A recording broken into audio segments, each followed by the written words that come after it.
Hello दोस्तों, कैसे हैं आप लोग। मैं हूं अंकुर और स्वागत है आपका मेरे और आपके अपने चैनल कॉमिक बुक गाय पर। दोस्तों, आज मैं आपके लिए एक बहुत ही एक्साइटिंग न्यूज़ लेकर आया हूं। जल्द ही एक बहुत ही खास एनिमे रिलीज़ होने वाला है। ये एनिमे इस साल हो रहे सबसे बड़े एनिमे रिलीज में से एक है। इस एनिमे का नाम है द प्रॉमिस्ड नेवरलैंड।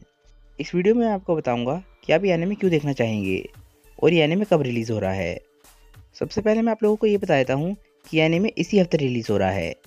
ये एनिमे जनवरी 10 को रिलीज़ होने वाला है। ये वीडियो मैंने करीब 1 डेढ़ हफ्ते पहले प्लान किया था, पर बीच में मेरी तबीयत ख़राब होने की वजह से ये वीडियो डिले हो गया। अब मैं आप लोगों को बताता हूँ कि ये एनिमे किस टाइप का होगा, यानी कि इसका जॉनर क्या होगा। इसका जॉनर है डार्क फैंटेसी, साइंस फिक्शन और थ्रिलर। अगर आप इन तीनों जॉनर्स में से किसी भी चीज़ के फ़ैन हैं तो ये एनिमे आपका देखना बनता है। इस मांगा के राइटर का नाम है क्यू शिराए और इस मांगा का आर्ट बनाया है ओजुका डिमिजू ने। इस मांगा के अभी तक 118 चैप्टर्स आ चुके हैं। तो अगर आप मांगा पढ़ने के फ़ैन हैं तो आप ये मांगा पढ़ सकते हैं।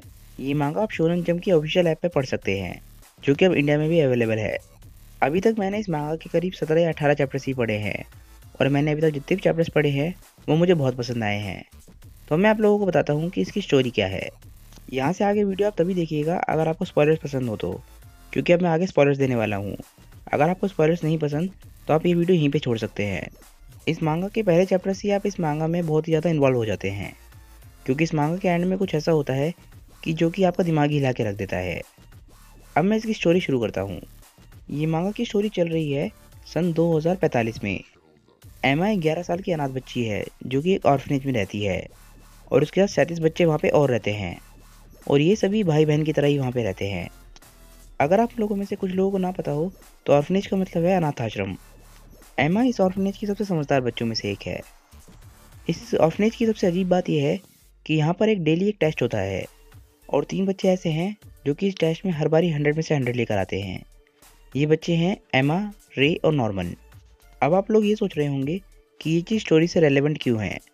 ये आपको धीरे धीरे करके समझ आ जाएगा। ये चीज़ इन सभी बच्चों के लिए एक बहुत ही नॉर्मल चीज़ है, क्योंकि ये लोग ये टेस्ट बचपन से दे रहे हैं, तो इन लोगों को कुछ भी ऑड नहीं लगता। इस पूरे के पूरे ऑर्फनेज में सिर्फ एक ही एडल्ट है, जो कि सब बच्चों की मॉम है। वो इन बच्चों की रियल मॉम तो नहीं है, पर सब बच्चे इसी को अपनी मॉम मानते हैं। सभी के सभी बच्चे मॉम से बहुत ज़्यादा प्यार करते हैं और ऐसा लगता है कि मॉम भी सभी बच्चों से बराबर प्यार करती है।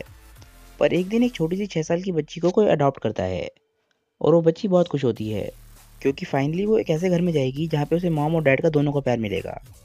वो एमा से कहती है कि जब वो यहाँ से चली जाएगी वो सभी बच्चों को लेटर लिखा करेगी। एक बहुत ही अजीब बात यह है कि यहाँ से जाने वाले सभी बच्चे कभी भी लेटर नहीं लिखते हैं। मॉम सभी बच्चों को ये बताती है कि यहाँ से जाने वाले बच्चे इतने खुश हैं कि वो सभी को भूल जाते हैं यहाँ से जाने के बाद। 6 साल की बच्ची का नाम है कॉनी और जब वो यहाँ से जा रही थी तो वो जाते जाते अपना फेवरेट टॉय यहीं पे छोड़ के चली जाती है, जिसे वापस देने के लिए एमा और नॉर्मन उसके पीछे चले जाते हैं। और जैसे ही वो लोग वहाँ पहुँचते हैं वो देखते हैं कि कॉनी वहाँ पे मरी हुई पड़ी है और उसके आसपास बहुत ही अजीब से दिखने वाले क्रीचर्स खड़े हैं और उन्हीं सभी के बीच उनकी मॉम भी खड़ी है और वो वहाँ बिल्कुल ही एक्सप्रेशनलेस खड़ी है, यानी कि उसके चेहरे पे कोई एक्सप्रेशन ही नहीं है, यानी कि उसको कॉनी की डेथ का कोई फ़र्क ही नहीं पड़ता। एमा और नॉर्मन ये देख के हैरान रह जाते हैं और वहाँ से भाग आते हैं, पर वो गलती से उसका टॉय वहीं पे छोड़ जाते हैं, जिससे मॉम को बच्चों पे शक हो जाता है, पर उसे ये नहीं पता कि कौन 2 बच्चे वहाँ पर आए थे। नॉर्मन और एमा बहुत ही शॉक में होते हैं। नॉर्मन और एमा ये बात रे को बताते हैं और अब वो तीनों प्लान कर रहे हैं कि सभी के सभी बच्चों को यहाँ से कैसे निकालें और मॉम से कैसे बचाएं। ये पूरी की पूरी स्टोरी सर्वाइवल के बारे में है। पर आप लोग अब ये सोच रहे होंगे कि डेली के टेस्ट ज़रूरी क्यों हैं और बच्चों को डेली टेस्ट क्यों देने पड़ते हैं। तो दोस्तों, ये रहा सबसे शॉकिंग पार्ट। वो लोग बच्चों को इसलिए पाल रहे हैं और डेली टेस्ट इसलिए लेते हैं क्योंकि वो बच्चों का ब्रेन खाते हैं और जिन बच्चों के सबसे ज़्यादा नंबर आते हैं उनका प्राइस सबसे ज़्यादा होता है। यानी कि एमा, नॉर्मन और रे, इन तीनों का प्राइस सबसे ज़्यादा है और इनकी जान को सबसे ज़्यादा खतरा है। तो अब आप इस मांगा की स्टोरी समझ ही गए होंगे। मुझे नीचे कमेंट करके ज़रूर बताइएगा कि आप इस मांगा की एनिमे को देखेंगे या नहीं।